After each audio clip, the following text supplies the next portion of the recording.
بسم الله الرحمن الرحيم. الحمد لله رب العالمين والعاقبة للمتقين، والصلاة والسلام على نبينا محمد وعلى آله وأصحابه أجمعين. أما بعد، فنتابع درسنا من كتاب شروط الصلاة لشيخ الإسلام محمد بن عبد الوهاب ابن سليمان بن علي رحمه الله تعالى.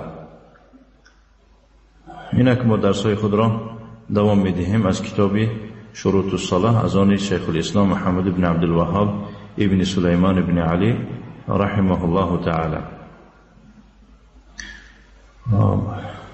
ما یک جای رکنهای نماز گذاشتیم، اونجا که گفت که و ارکان الصلاة 14، یعنی رکنهای نماز عبارت از 14 تا می باشند: القيام مع القدرة وتكبيرة الإحرام وقراءة الفاتحة والركوع والرفع منه والسجود على الأعضاء السبعة والاعتدال منه والجلسة بين السجدتين والطمانينة في جميع الأركان والترتيب والتشهد الأخير والجلوس له والصلاة على النبي صلى الله عليه وعلى آله وسلم والتسليمتان. والصلاة على النبي صلى الله عليه وسلم يعني صلوات بالبيغمبر صلى الله عليه وسلم في رسولنا، اونجا که میفرماد اللهم صل على محمد وعلى آل محمد كما صليت على إبراهيم إنك حميد مجيد. این لفظ های گوناگون آمده است: ای الله درود بفرست بر محمد و به خاندان محمد چنانه که درود فرستانیدی به ابراهیم، هر آینه تو ستوده شده و بزرگ هستی. الصلاة من الله ثناؤه على عبده في الملأ الاعلى. مراد از صلات از جانب الله، وقتی که ما اللهم صل میگیم، همون صلاتی که از جانب الله است برای پیغمبر، این ثنا و تعریف الله است بنده اش محمد صلی الله علیه و آله و سلم را در ملأ الاعلی، یعنی که در همون مخلوقایی که در بالا هستند، مخلوقای بالایی، یعنی که فرشتگان و همینا. کما حکی البخاری فی صحیحه، خیلی که این نقل کرده امام بخاری در صحیحش: عن ابی العالیة قال صلاة الله ثناؤه على عبده في الملأ الاعلی. از ابو عالیه روایت میکند در که صلات الله یعنی درود الله، این ستایش الله است، یا که ستایش تعریف کردن الله است بنده خود را در ملأ الاعلی. گرچه که اینا از ابو عالیه همچون تعلیق به اسناد ذکر کرده است، ولی بعضی علما گفتن که ضعیف است. بعضی علما گفتن که یعنی این ضعیف است. و قیل الرحمت، گفتن که صلات از جانب الله این به معنای رحمت است، یعنی رحمت الله، یا الله رحم بکن بر محمد و به خاندان محمد. و الصواب الاول، یعنی درستش همون یکمش است، کدام؟ یعنی که تعریف الله است بنده خود را در نزد مخلوقای بالا. و من الملائکه، و صلات از فرشتگان این به معنای الاستغفار، یعنی به معنای آمرزش پرسیدن است. و من الآدمیین، و از جانب مردم باشد، یعنی از آدم ها صلات این چی میشد؟ دعا، یعنی وقتی که مردم بین یکدیگر، انسان ها بین یکدیگر صلوات میفرستونه، این به معنای دعا است. اگر فرشته ها دعا صلات فرستونه، این به معنای آمرزش پرسیدن میشه. اگر الله درود فرستد، این به معنای چی میشه؟ تعریف کردن الله بوده است. و بارکه و ما بعدها سنن،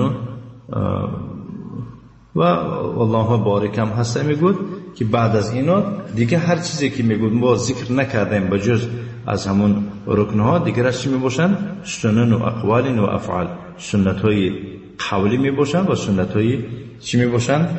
فعلی میباشن. فهمیده نه؟ هر چی که گونه اینها سنت های فعلی و قولی میباشن. دیگه در اینجا یعنی شرح نداده استاده است.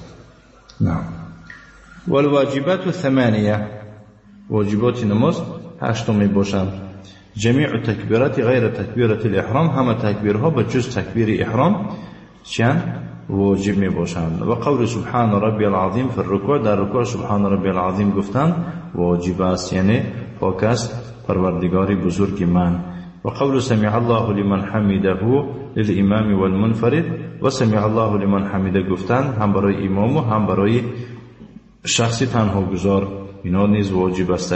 الله اجابت میکند کسی را که وی را ستایش کند. و قول ربنا ولک الحمد للکل، برای همه یعنی کسی ربنا ولک الحمد بگویند، همه خواه ایمان باشد و خواه تنها باشد. و قول سبحان ربی الاعلی فی السجود، در سجود گفتنی سبحان ربی الاعلی، پاک است پروردگار عالی من، پروردگار بزرگ من، بلندی من. و قول رب اغفر لی بین السجدتین، در بین دو سجده رب اغفر لی گفتن، یعنی الله پروردگارم مرا بیامرز. و تشهد الاول، اگر نماز دو تشهده باشد، دو تحیات داشته باشد، یکم تحیاتش واجب میشد. و الجلوس له، برای تشهد اول خواندن نشستن نیز واجب است.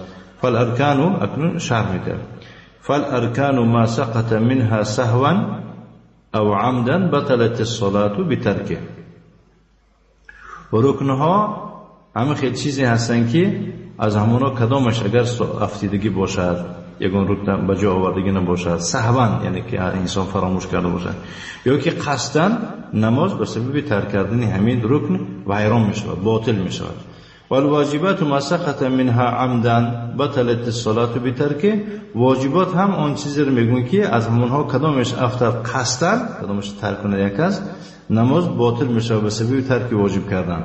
و سهوا باشد جبره السجود للسهو، اگر یعنی انسان یکون واجب ترک کرده باشه با فراموشی، و میتونه چیکارش کند؟